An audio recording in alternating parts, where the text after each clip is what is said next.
Hello, কে রে বন্ধু, কি অবস্থা? এই তো ভালো। আরে কালকে সবাই সাজেক যাইতাছি, আসতেছস তো?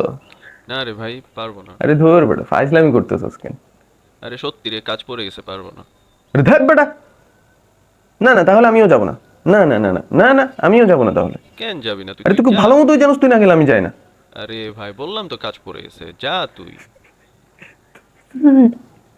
তুই আরে আরে ভাই, কাঁদতেছিস কেন তুই?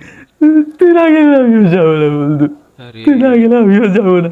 আরে ভাই, তুই খুব কান্দিস না। ভালো মতোই জানোস, তুই না গেলে আমি যাই না। আরে আরে কান্দিস না প্লিজ, চুপ থাক প্লিজ, চুপ থাক। দেখি আমি কিছু একটা ট্রাই করতেছি। চুপ থাক। ট্রাই কর প্লিজ, ট্রাই কর।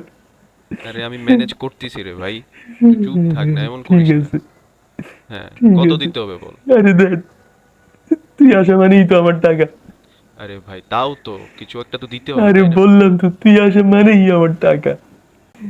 তোর টাকা দিতে হবে না, তুই আমাকে বিকাশে 10,000 টাকা পাঠাই দিস।